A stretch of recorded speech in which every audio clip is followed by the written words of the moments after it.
जगाओ सदगुरु।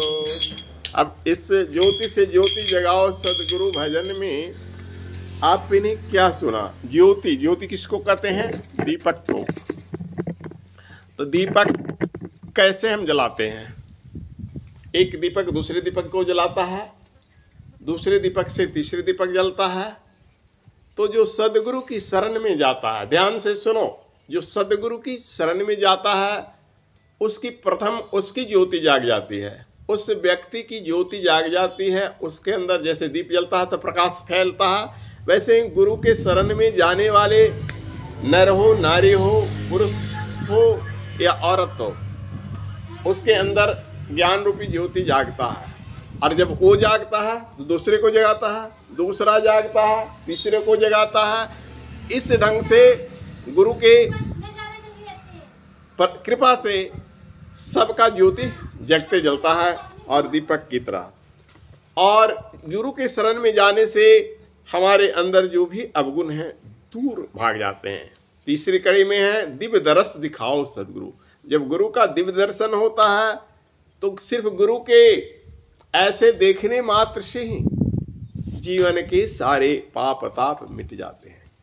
और गुरु के प्रेम से देखने से भी और गुरु को क्रोध से देखने से भी।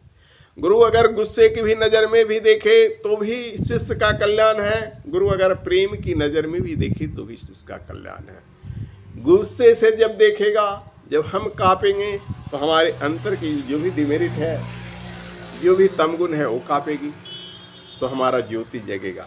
गुरु का दर्श और परस दोनों सुखदायक। दर्श कहते हैं दर्शन को, परस कहते हैं स्पर्श को। गुरु का स्पर्श हमारे शरीर के अंगों पर पड़ने से ही हम वैसे बन जाते हैं जैसे पारस पत्थर से लोहा छू जाने पर क्या बन जाता है, सब जानते हैं, सोना बन जाता है। तो वैसे ही गुरु का स्पर्श पाने से बुरे व्यक्ति महान बन गए हैं। जैसे वेश्या थी कौन?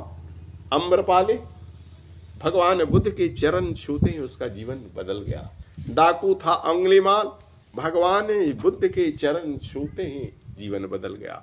तो एक स्पर्श कितना बड़ा, बिल्कुल पारस पत्थर की तरह होता है गुरु का स्पर्श। जैसे पारस पत्थर जंग का लोहा हो चाहे नया खरीदा लोहा हो, सबको सोना बना देता है। वैसे ही गुरु का स्पर्श चाहे बढ़िया आदमी हो या खराब आदमी हो, जंग के लोहे की तरह भी हो तो सोना ही बन जाएगा।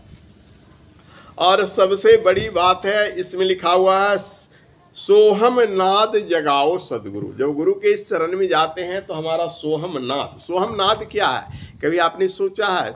एक अंतर से जब सोहम नाद ओम जपते हैं ना, तो गायत्री सबसे बड़ा गायत्री कहा गया है सोहम, उसको कहा गया अजपा गायत्री। सोहम बोलो तो सब सोहम,